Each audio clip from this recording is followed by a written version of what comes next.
computer. Hey everyone, this is Melissa and Melissa chatting today with you about a really big, amazing subject. And we're going to be talking about schizophrenia and the link between that and what's happening in our body physiologically.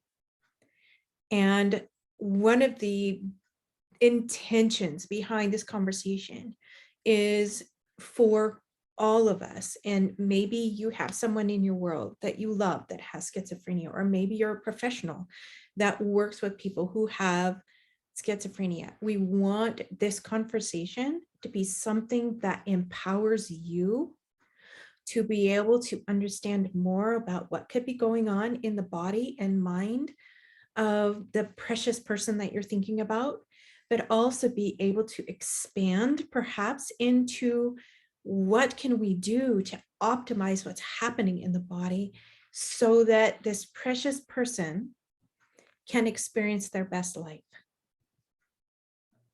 Yeah.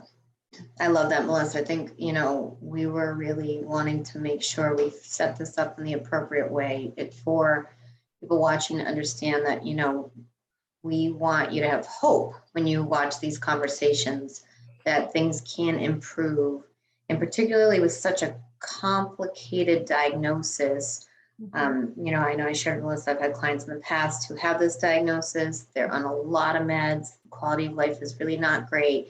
And so if we can give you insight, or even if there's someone watching who's struggling with this, give insight on how to improve life, so that way things are just working better. That's really the goal. So, and that's the goal of all of our conversations, right, Melissa? So I think, for everyone to really understand, that's always the place we come from. But I know this, as we move into certain topics, it might feel more delicate. I know, we're trying to be very respectful of the fact that this can be a really hard pill to swallow when someone gets this diagnosis. So, we hope what we present is going to help you feel that there are some choices, some options, and some ways to improve functioning. So.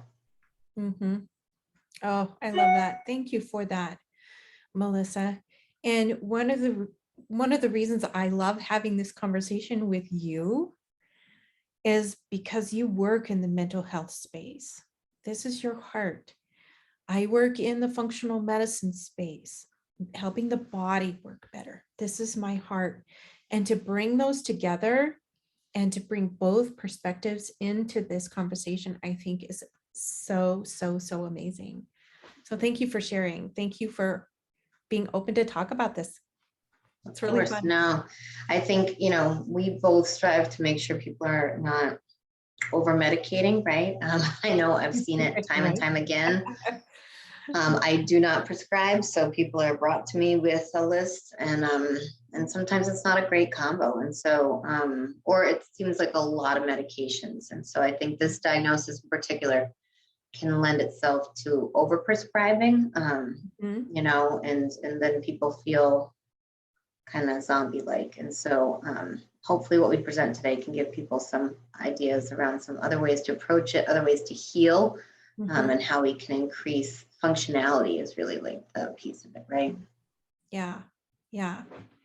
So when you have someone in your world that comes into your practice, Melissa, who has this diagnosis, how do you really approach the empowerment piece for them and helping them understand what's going on, and then help them really bloom into their best self? Like what are some ways that you walk into this with them? Yeah, I think I always start with any client, no matter what the diagnosis is how are we going to improve your quality of life, right? So what are we going to look at day to day that you'd like to be able to do that you're not doing? So, and I think particularly, I know I had a young man who had schizophrenia years ago, and, he just really struggled with day-to-day tasks. And so, for him, it was creating any sense of independence. being able to do anything that we would deem quote unquote normal, right? And so I think that's really where I want, I guess, to set it up for, I treat everyone the same in that framework, right? How are we going to help you get to where you'd like to be? I think the challenge with schizophrenia, and it's different, there's different scales of how it's impacting folks, right? I think the challenge is how much awareness they have around themselves, what those limitations feel like. And then again, sometimes they really do come in a fog because they're on so many medications. And I'm not criticizing, psychiatrists, because I understand they're doing what they know how to do. But I think it is a real fine line between medicating to try to give someone an opportunity to be able to hopefully harness some skills. And I do think different prescribers do a better job than others with that.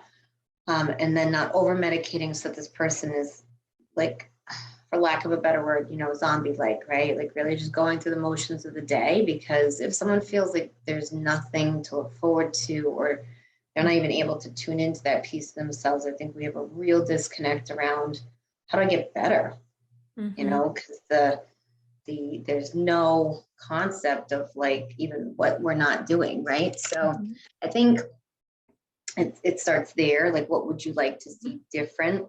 That allows me to get a baseline of how much awareness this person has. And then also, if the prescriber is open to it, and sometimes they are, sometimes they're not, to be very transparent, having a conversation around like, why do we choose this cocktail of meds? And, but I often have conversations with families around, and they're like, well, we'd love to see them on less medications, and so I think that it's really about, all right, how do we improve your quality of life? Can we get you off some of these? Are all of these necessary? And then I think too, because, I know this is a thing I do that not everyone does, I always ask about food, because, if people are obviously eating, again, like we've talked about before, processed food, sodas, they're dehydrated, they're, really just very nutrient deficient, I feel like we really lessen their chance to function better no matter what the diagnosis is, right? But I feel like it just creates that increased brain fog, if we're not looking at that. And not everyone is open to that conversation, and I get that. But if they are, I find that this is where we can really get some work done, make some real improvements. Because as you and I know, that gut mind connection is so strong. You really can't isolate one from the other, right? I love that. And I love how you framed how you start out with the client to really understanding what they want to accomplish. I love that, because just that gives so much empowerment to the client. It's like, what do you want? Because, as we're working forward, I know that's where I start as well, is what do you want to accomplish? Because when we're able to hook into from here, what do I want to do? Then it sure makes it easier to do the work to actually get there. Absolutely. Yeah. And I think then they're also more committed to the work, right? Yep. They're bought into that goal because it's actually their goal. Exactly. I mean, that's true for anything, right? Right? Oh my That's goodness. very true for anything. Oh, completely. Yeah. So I'm not technically, I work with the body, how the body works. And when you were talking about, looking at the basis of how the body is working, that is huge, especially in my world, because if the body is working right, then imbalances that have happened or are happening can lessen to a great degree. And when I'm working with somebody who has, say, severe anxiety or depression or something like that, normally they don't come to me to just talk about that, because a little bit out of my scope, but usually that's one or two things in a list of this long of symptoms that are happening in the body. And when we really look at, and once again, I kind of do the same thing you do, look at the body as a whole, what isn't working right? What do we need to optimize? What is missing that we need to bring in? And I know it sounds simple, but there's a lot of pieces. So especially, and I'm gonna share some research with you guys, if that's okay, because I want you to really understand where this is coming from. This is coming from clinical knowledge, what I've seen in my practice, but also I want to share the research, because you might be listening to us today and you have a family member that has schizophrenia, and this is a whole new way of thinking about it, right? And so if you're like me, I want to see the proof. I want to see the research. I want to know, how in the world did you come up with this, right? And if you're a practitioner or someone who's serving people who have these types of concerns, I want you to know where to start with the research and to be able to just dig in so that you can then choose how you want to support your people. Does that make sense? Totally. And I love, I think the thing that we remind people too is this is a process. If you are trying to transition yourself, a loved one, a client, whatever, from this kind of mainstreamed medication approach and whatever, and you're not seeing the results you want or that they want, right? Like, or this piques your interest and goes, if I can help this person function better, it's always a process, right? So we know none of these things even medication is not a quick fix, right? It can sometimes be a Band-Aid, but to really see these improvements, it's going to be a journey. And it's going to be, how can we make this all better? So, I think that's the piece too. So I love that you want to provide some, clinical context in terms of research, so people have some stuff to lean on, which is always important because, I think especially as we get into this and some other diagnoses that we're going to talk about, I get it. People want that proof because it's also, these are not things that are talked about in terms of how do we help them with this diet and gut and functional work. Anxiety, depression, that's more like, okay, yep, we can talk about that, but these are some bigger things. So I love that we're going to provide some, proof in the pudding over here. So. And I'll include these links too. I'm going to share screen, but I'll include some of these links. And when we're going through these, I'm not really going to go through the whole, like the studies and whatnot, but I really want for us to give,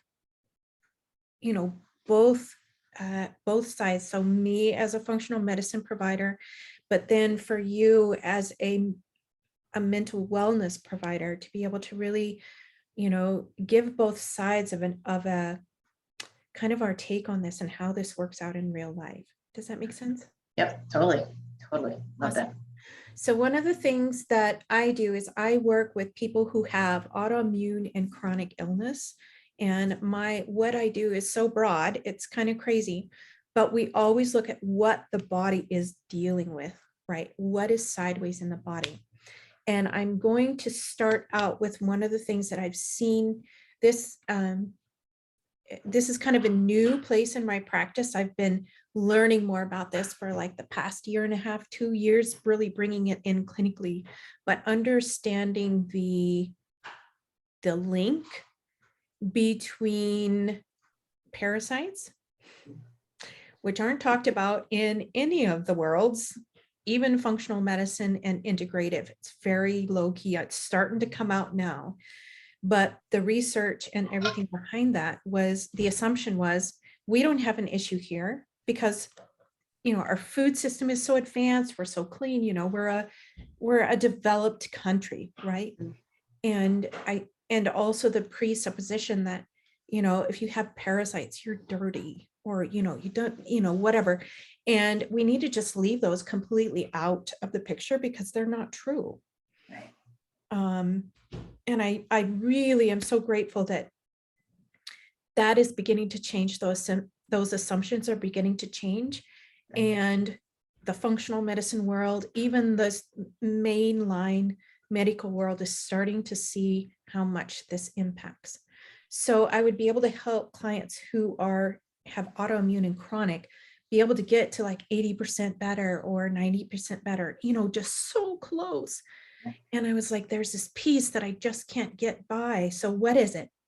And really doing research and diving in, and then being able to use this new knowledge around parasites and what's happening, and then to be able to see my clients being able to reach the 100%, which for me, that's what I'm about. I want them to completely be and become and be able to do in life what they want to, right? It's cool that you say that, Melissa, because I've been obviously reading about this, and we've been talking about this. I was reading yesterday in a group of 10 people, 8 out of those 10 most likely have parasites. And I was like, wow, that's like such a high number. Well, and you don't think about it, right? No, because they can come from so many places. I think that's the piece too, right? Like, yeah, we don't realize it. So just some quick examples, like a little gal that I'm working with that's had, MS for 30 years. Most of that time she hasn't had feeling in her hands. And we've really been gently working on the parasite piece for her. And she's got complete feeling back in her hands. wow. And to be honest with you, I didn't think that would happen. It's been too long. I thought there's been permanent nerve damage, Let me ask you this, Melissa. When you do parasite treatment on folks, are you giving them, like I've read some places, they want you to do an entirely plant-based diet for a period of time. Like, what are some of the pieces that it entails, or is it different for each client? Oh, thank you for asking that question. And this is the reason that this is a big, your question is a big deal. Number one, it's per person. And this is why, because if the body is seriously out of balance, like the detox pathways aren't open, we've got bacteria, we've got the digestive pieces aren't working right, the liver and gallbladder are kind of shut down, we don't have good filtration in the kidneys, maybe we have just some really serious inflammation issues in the gut. Leaky gut is a huge piece of that. Do we have SIBO? What do we have? Like, we need to look at those pieces and address those first. And if you're a practitioner and you're like, oh, and you really get excited about this conversation, I want you to take a breath, because yes, what we're talking about today is big and it could change your practice and how you serve people. But I want you to always hear me on this. We come into working with parasites person to person in a place of strength. So in other words, when I begin to introduce work on parasites, it needs to come from a place of strength in the body. Because when we start moving those out of the body, especially some of the more microscopic ones, they're deep. They've been there for a long time. And the detoxification process of those can be hard on the body. So we have to gauge, not only is the body ready, is it strong enough to support this, but also then as we are in the process to be constantly monitoring the body so that we don't overwhelm. Does that make sense? Totally. Yep. Yeah, that totally makes sense. Because you can't. A place of strength. Yeah, that totally makes sense. Yep. Gentle. So can you see my screen? Yep. Okay. So this is one of the, to be honest with you, it's when I first entered the world of understanding parasites in the body and what they can do and where we get them and how it looks in the body and what the body is experiencing as a result of these. This hit me like I had a dear friend who was, I think he was 18 when he was diagnosed with schizophrenia. Mm. Precious, precious young man, dear friend of mine, and kind of went down, there wasn't this route then. And because he was so not himself, he eventually came to a very dark end, and it just hurt my heart. And I'm like, oh my gosh, what if I would have known this then? I mean, I was a kiddo too at that time. I mean, very young teenager. So I couldn't have literally done anything about it. But I'm like, if something like this could save someone's life, you bet I'm going to talk about it. Absolutely.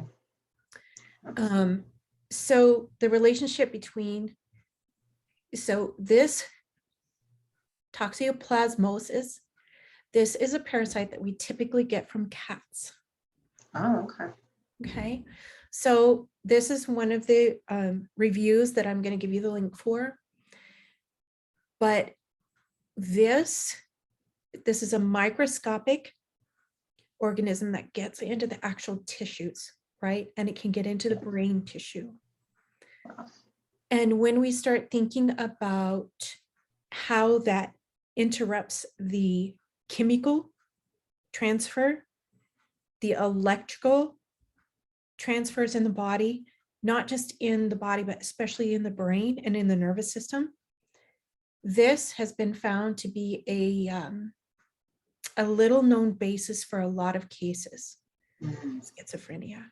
Wow. And heretofore, we haven't had good ways to address this, right? Even if we would have known it, we really didn't have the, a way to do anything about it. Yeah. So we do now, and back to Chinese medicine and all the herbal stuff, they had this stuff down pat. Yeah. But we're just starting to learn about it now. And the mixes of herbal support that we can use, homeopathic support. There's even a place for things like essential oils or essences to really be gentle, especially when you're working with someone who has this type of thing going on, but they're little or their body is very fragile. Yeah. There are ways to do this. Like we can really gauge how we do this effectively to the strength in the body, right? And there are ways to gently move this out of the body so that it gives the brain and the nervous system and the chemical responses the ability to then have a chance to rebalance. Yeah. And come back into like how we were created, how we were born, right? Yeah. The curious thing though is this sometimes can be passed on, and I'm going to go back here. You guys, this is my favorite place to go for research is PubMed. And I just wanted to show you the simple search that I did. And this gives so much right here, parasites and schizophrenia, and just work through the studies, the reviews, so telling and so informational.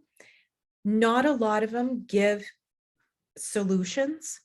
So this is kind of research, but the more we understand, I feel like the better we are equipped to be able to then take the step forward if we feel it's right for us. Yep. To then begin addressing it. Does that make sense? Totally. Yep.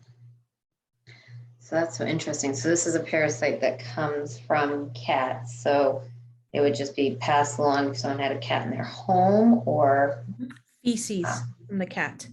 Okay. You're cleaning the litter box.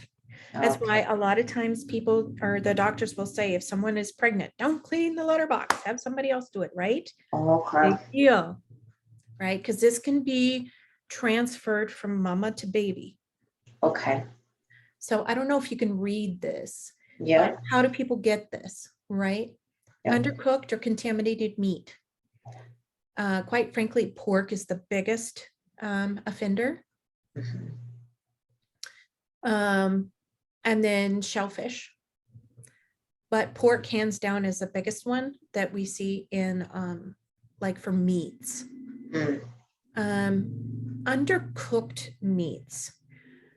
So or raw, or having, like, a lot of times, like if you have a, a, a cut or a, something, open skin in your hands, and you're preparing the meat, then, sometimes it can come in that way. Um, and I'm not against meat, me. Yeah. Especially we need those B vitamins and the just the dense protein from meats. So understanding ways to protect ourselves, especially when it's meat, is know where it comes from, know the animal if you can, make sure that it's been wormed well, and know in the preparation process, to really cook, how to take care of, hygiene when you're preparing it and cooking it really well. The other piece of this, though, guys, and I really want you to hear this, is it's a tendency for some of us to get fearful, right? Oh my gosh, there's all this in the world. How can I even live? Understand that our bodies are created tough. Yeah. We're created complete. We have what we need. So if your body is in balance and you're just ticking along like you're supposed to, like you're created to, you're very well and balanced and healthy, even if you become exposed to things like that, you have the tools already built in, especially in your stomach acid, that if this comes in food, it just, quite frankly, goes out the other end. Yeah. So I want us to understand, though, even with this information, if our bodies are just so healthy and balanced, we don't have to live in fear. Yeah, that's great. I think that's a wonderful thing to point out, because for sure, I mean, gosh, people do like, right? I did. When I first started learning about this, I'm like, oh my gosh, here we are. I'm going to be eating ice. Yeah. From some little mountain in Fiji that I have transported myself. So true. Drinking water can sometimes be contaminated with this simply because of how water sifts down through the ground into the water table, and then we tap into the water table, right, to get our drinking water, especially with a well, if we have our own well. So thinking about that, but understanding that we can get this parasite from cat feces, right? So litter boxes, obviously, but also anything that's come in contact with it, touching or ingesting anything. So accidentally ingesting contaminated soil. So really, kind of paying attention to your world, and just simple washing hands, especially for water. There are tests and stuff that can be run on water. The best way that I've come to understand about water is there are some really good filtration systems that are, won't break the bank. Those are the best ways, kind of a frontline defense if you're worried about the water. Wow, I feel like I've talked a lot. No, maybe we can share some of those filters, because I mean, this is, Mhm. yes, we're focusing on this, but I think too, it's like, man, there's a lot of stuff in drinking water nowadays, right? And Yep. yeah, I think that's So here's just a simple list of articles. This is what you're going to find. And this may be helpful to you, when you're presenting to clients who come into your world. So much information. We won't get into this one. Someday I want to talk about this. But this is the biggest one. I want us to understand how microbiota, that's talking about the gut, can help regulate how do you say this really well? I'm having trouble today. Neuronal function and fear extinction learning. This is a big deal. How do viruses, bacteria, fungus, and parasites collectively in our bodies affect how we think and how we act and how we feel? That's a big one.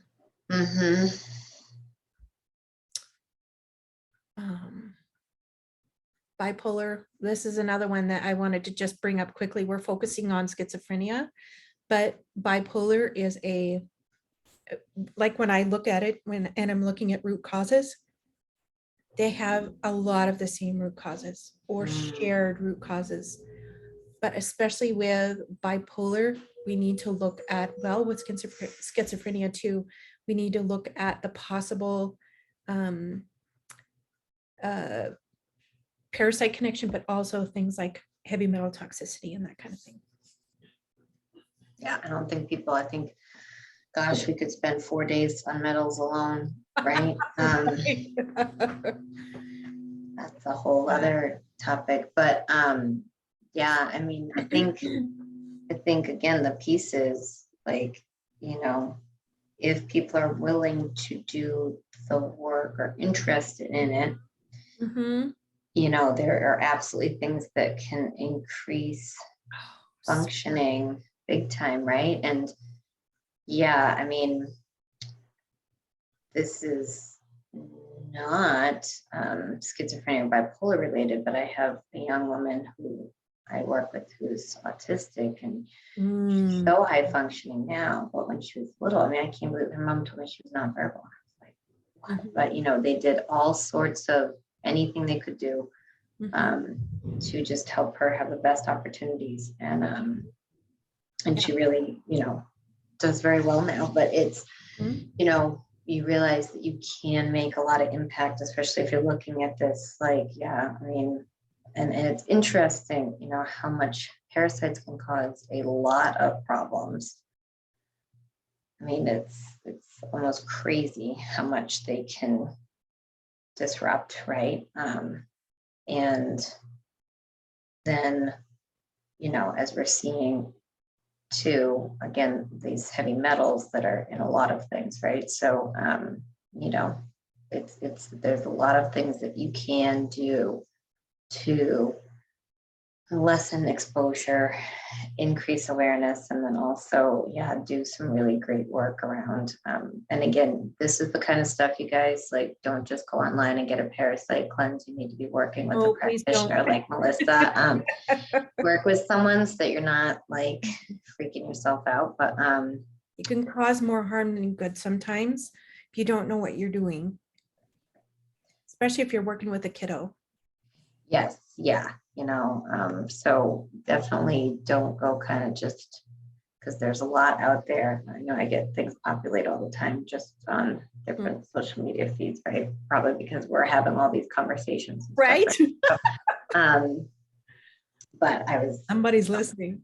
Yeah, okay, always, right? But it's understanding that, if you're going to do this kind of work, especially with someone who has one of these diagnoses, you want to make sure you're working with someone who can really guide that process. And even for myself as a mental health professional, I'm certainly not going to do this kind of body work without someone like Melissa overseeing it and making sure that she's leading that piece of the work. So, a lot of times if folks have bigger diagnoses like these, you're going to have a team behind you, especially if you're looking to really have success on a holistic realm. But I think the cool thing is that we can.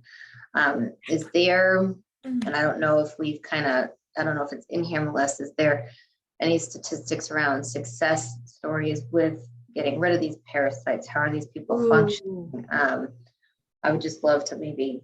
Okay, let me do some research around that. I mean, I can give you just straight up clinical, like what I've seen in my practice. Please. But I didn't think about that. I should have done research around that. I will do that and include some. I just think it would be so nice for folks to see, because we want to give you guys the truth and a lot of density, but also make sure that we're also showing you the bright side of it. I know last week we both shared about anxiety and our things we had going on, and how both of us now are very happy, functioning humans. But I think the more we can show folks, like, look at, like, this works, because I do think when people are dealing with this, like this young man that they get, again, hopeless and feeling lost, and maybe someone sees this and goes, wait a minute, maybe this is an avenue. And if we can alleviate someone's pain and suffering, like, man, that's amazing, right? So, but I think this is highly powerful information in terms of, well, a lot of things, right? Like, but especially something like this, because I think, there's a lot of misunderstanding around schizophrenia and bipolar. You know, people assume someone's just had a psychotic break, or like all of a sudden something like, you know, I always have this visual of like something like they snapped in their brain, but it's like, you know, a lot of times, as I'm learning more too through this side of the world, and it's like there's something in here that's not working right, or something's been disruptive massively, and we're seeing it in their behavioral patterns. So I think that's something, even if we were to zoom out, I know we're zooming in on certain diagnoses, and I love that we're doing that, but I think for any diagnosis we're looking at, we have to start questioning that. And also the increase in the occurrence of these diagnoses, I think, is no coincidence in, again, food quality, over medication, water quality. I mean, I know we get like spring water delivered because, you know, our tap water is not great, and then I get a filter over here and a filter over here, right? But like, just for people to understand that if they can start to make those connections, you know, then this doesn't seem so bizarre, you know, because I've had people say to me, do we actually have an increase in these disorders, or is it we're paying attention more? And I'm like, I think it's actually, which is a valuable question, right? Like, that's a great question to pose. And maybe it's a smidge of both, but I really believe a lot of what we're doing. I actually was having a meeting earlier today with a young man I met through a networking group, and he lives in Mexico, and we were talking about food quality and stuff even there. And it was just a really valuable like conversation. He's lived in a few places. He lived in Europe for a bit. Okay. And we were just talking about, the difference in food quality in one place versus the other. And, you know, he had, you know, happens to be a vegetarian. He does that because of his beliefs around animals, and that's totally cool. So we were talking about some of products I share for his protein intake, because all our products are vegan, but you know, it was just a really valuable conversation in terms of that, right? So we are losing nutrients in our soil, and then now we also are increasing use of pesticides. We've got heavy metals in just about everything we're touching. I know when you and I talked about makeup months ago, it was like, you know, making sure we're not using metals in our makeup, and then in deodorant, it's everywhere, you guys. So just please know that, like, yes, if there's something bigger going on, there's very likely, you know, something like this happening that can be treated. That's the exciting part. And also, like, you know, so like trying to just really think critically, I think, about all of this, because I think if we look at it, once you start looking at things through this lens, I feel that it's impossible not to, right? Like it makes sense.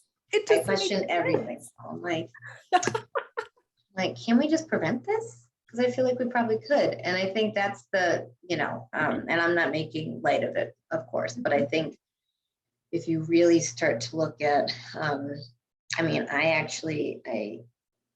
saw a friend earlier who has always had a lot of mental health stuff. She's had a significant trauma past, and very sweet human, but she has really changed her eating habits and has been like, I mean, I've never seen her doing as well, and I've known her for years. And I was really like, wow, she's in such a different space, but she's paying attention to what she's eating. She's lost weight. And I was like, you know, so it just shows you again, you know, we think these are small decisions throughout the day, but they're not. And, you know, and again, you guys reiterating, like, if you have someone around you, you know, definitely connect with Melissa, and, you know, she'll run the appropriate tests to figure out, okay, is there parasites going on here? And then, like she shared, you know, this is a delicate process. You don't want to just be like, you know, online ordering something from like Amazon, because you want someone to oversee this process. And I know from even having done some work myself in the past, your body does absolutely respond. And you do want someone who can just help coach you through that, because it can be a little disruptive. And if you Yeah. don't know what if you don't know what you're dealing with, then you can be like, well, I'll tell you what. So I'll share for the folks in the audience. So I've done a parasite treatment a few years ago. And Melissa and I are going to be embarking on another one for some things. And but for me, I was just very tired. As I just couldn't believe how tired I was while I was going through it. And thankfully, because my diet is very regimented, I didn't really notice much beyond that. I wasn't having any intense reactions, but it was just a lot of fatigue. But anytime you're detoxing, you get that level of fatigue, right? Because those organs are just really being purged of things, and your body's just kind of working it out. But I think it's just important for folks to know that, please don't go do that. But if you have something like that going on, definitely check out Melissa. And where do they find you, Melissa? Oh, I will put a link, but the best way to find me is at www.sagebrushwellness.com. It's easy to remember, Sagebrush Wellness, just spelled how it sounds. And there's a link on that front page, on the homepage, of how to just book in for a discovery session. Awesome. Yeah. So, we are, if you guys have topics you want us to talk more about, we're gonna touch upon autism and some other things going forward. We've got some really great stuff for you guys. I know, same. There's just the thing we want you to always walk away with is that you can take back some control over your health, you guys. And that's what we hope for all of you, is that some of these things are helpful, and they're helpful for you or your loved ones, so that you can have some alternate ways to be looking at things, right? And hopefully treating them so that you can have more success. So that's our hope always. So definitely check out some of these links Melissa shared. And I will circle back with some success stories too, and hopefully some stats around that. But I'd love to see that too myself. Like, all right, what's our recovery rate once we get rid of these parasites? That would be so awesome. So Would it be okay for me to interject something here? Absolutely. So one of the things that I've seen in clinical practice, and I really love that you do what you do, is that as we start addressing these deep things like parasites, how the body responds and how the mind works and the emotions that come and just kind of roll. And because we've come to, whether we will like it or not, we've often come to a place of normalcy. Like, this is my normal. And when that begins to shift, even though you're heading towards where you want to go, and you're becoming more and more well, your body is coming back online, your brain's starting to work right, things are shifting. Sometimes that can be a space where having a strong partner like Melissa helping you with the mental wellness piece and helping walk beside you can help make that transition time and the recovery journey time smooth. So you understand what's happening, you're able to navigate, because it's change. And not to be like, I'm completely losing my mind, or I don't know how this, how am I supposed to feel? What is this? Or getting in a space of, oh my gosh, because your body is shifting and we want it to, and it's shifting towards wellness and we want it to, but it's a change. So I want to encourage you, even if you're working with a naturopath or even myself, and we're doing this work, really helping your body come back online and really addressing some of these deep things, I encourage you to have somebody in your corner like Melissa to help you with the what's happening here and addressing the shifts and really being able to roll with that and be very, because that process it's a process.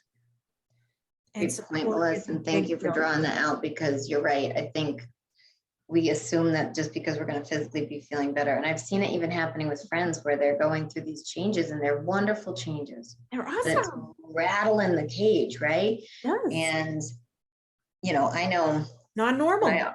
No, and I know I've always had a team people. Melissa's part of my team too now. And, but you know, it's like, because you need to process these things, and it is important. And I think for sure having someone who, you know, has been in the trenches too, and even small shifts, even if you're watching this and it's, you know, not about healing schizophrenia or bipolar, but even as you're making these shifts and you're, you know, even if you're clearing up your ADHD and your anxiety, your depression, you know, there's still these changes, and we get very stuck in those old paradigms. So absolutely being able to let go of that, you know, is very powerful. And that's when you really start to see, because there is a mental shift that does have to happen, you know, especially for folks that may have been chronically ill, when all of a sudden they start to feel better. So I appreciate you bringing that out, because it does all happen together. It's part of the reason I've always been very picky about my practitioners that I work with personally, because, you know, like I will, you know, meet with, you know, I've met with clinicians and they're lovely humans, but if they don't get this side of things, I'm like, it's not a good match for me, because I approach everything from this space of it's all working together. But when I find those people, I'm like, man, the work moves so much faster, right? Like, and because we really do want to be in that state, and our bodies and our minds really do want to heal. I mean, I've seen that time and time again, and living that myself. And, you know, I think sharing that is so important. Absolutely. Because, you know, it's interesting. Some of our stuff then becomes behavioral, and you realize, like, I could actually let this go now. Right. So yeah. Oh, insightful. Yeah. Yeah. Insightful. And it's, you know, I think it's important for folks to understand that. But the cool thing is that there's so much possibility. And I love that we are exploring that more. I love that we are, but I also love that our world is becoming, I feel, more open to that, because this is really where the work happens, you know, and that's where I think real progress is made, is when we start to look at what are some of these naturopathic ways to get in there and heal, and truly heal. Really, like really do the work so you actually feel better, you guys, because you don't have to walk around brain fog. You don't have to feel that. And I love that we're now looking at some of these more daunting diagnoses, because I think to let people know that but we can still make some real progress here, I think is powerful. So definitely let us know how we can be helping you guys. I love that. I love that. What a fun conversation. Yeah, I think I'll put links to all this stuff here. How do you want people to get a hold of you, Melissa? You know, they can find me on Instagram. Mel Ages Well is a perfect spot to find me. You can message me, or you can look me up on Facebook, Melissa Medeiros, and we can start our combo. Awesome. All right, you guys. Oh, much love to you. Thank you, my friend, as always. All right, you guys, enjoy your day. Take care. Bye.